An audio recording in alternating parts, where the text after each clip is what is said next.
Assalamualaikum warahmatullahi wabarakatuh. Selamat pagi teman-teman hebat. Bagaimana kabarnya hari ini? Mudah-mudahan dalam keadaan sehat. Amin. Semoga hari teman-teman menyenangkan untuk hari ini. Hai teman-teman hebat, bertemu kembali bersama Bu Guru di pembelajaran tematik. Kita memasuki tema baru, yaitu tematik tema 4 atau tematik jilid 3D. Kita akan belajar di subtema 1, pembelajaran 1. Apa saja sih yang akan kita pelajari hari ini? Yang pertama, kita akan mengenal hak dan kewajiban.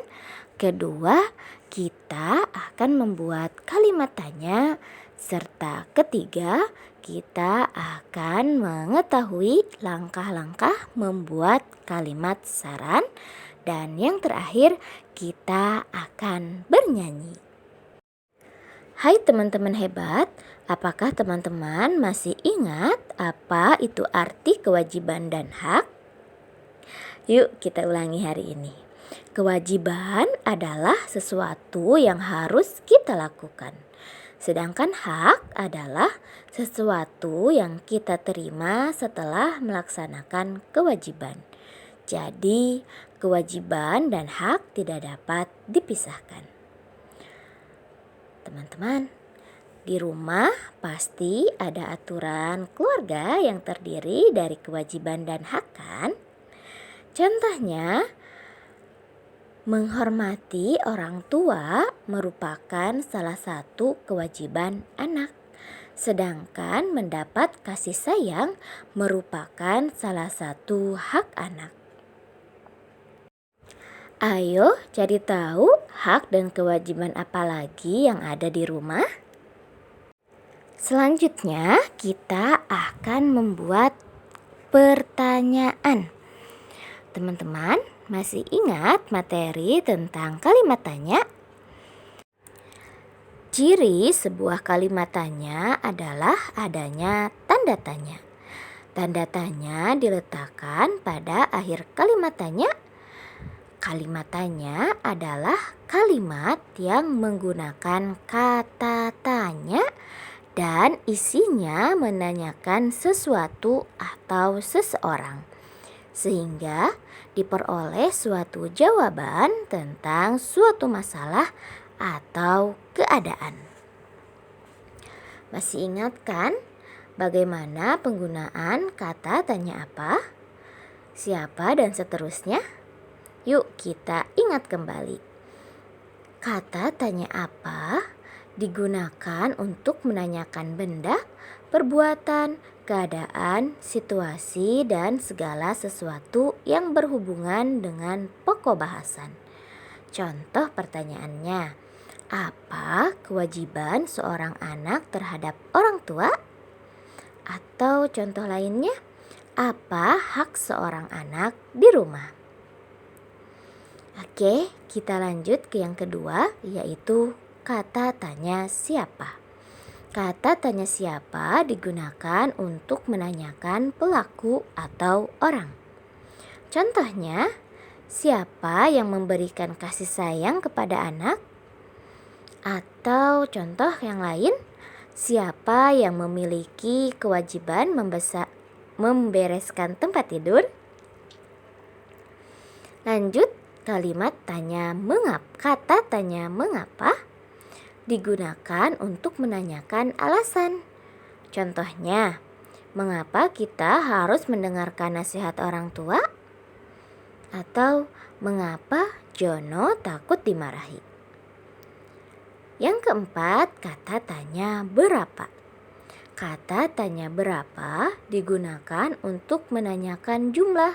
Contoh, berapa jumlah kewajiban yang dilalaikan oleh Jono? Atau berapa harga sepatu Jono yang basah? Kelima, ada kata tanya kapan. Kata tanya kapan digunakan untuk menanyakan waktu kejadian, baik yang sedang berlangsung sebelum maupun yang telah terjadi. Contohnya, kapan Jono bermain bola? Atau kata tanya lainnya, kapan Jono terbangun dari tidurnya? Keenam, kata tanya bagaimana digunakan untuk menanyakan proses atau kejelasan dari suatu hal. Contoh, bagaimana sikap ibu saat melihat Jono pulang bermain bola? Dan yang terakhir ada kata tanya di mana, kemana, atau dari mana.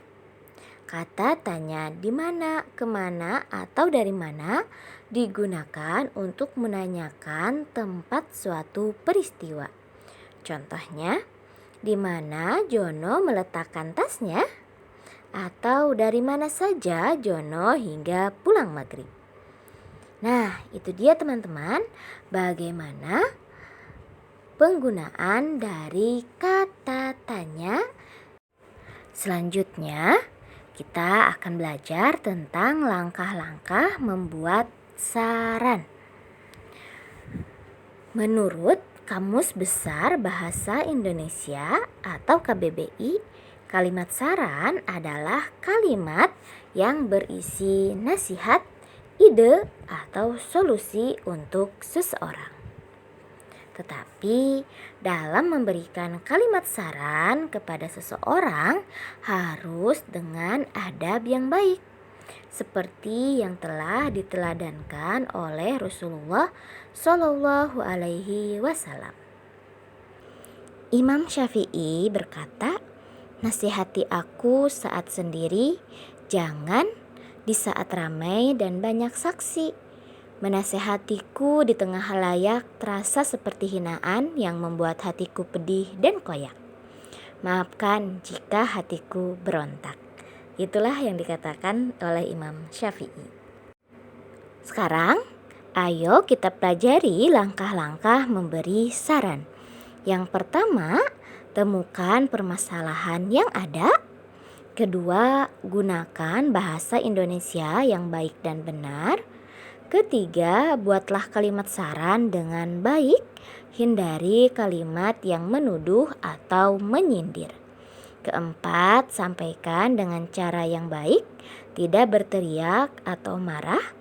Dan kelima, jika memungkinkan, sampaikan saran tidak di depan umum. Kalimat saran biasanya dimulai dengan kata sebaiknya atau seharusnya yang diikuti dengan kalimat saran selanjutnya. Yuk, selanjutnya kita bernyanyi lagu tentang ayah dan ibuku. Ikuti liriknya ya. Nadanya seperti menyanyi potong bebek angsa. Yuk nyanyi bersama-sama. 1, 2, 3. Ayah dan ibuku sayang kepadaku, mereka merawatku dan membesarkanku. Tak pernah lelah, tak pernah letih, aku sangat sayang ayah ibuku.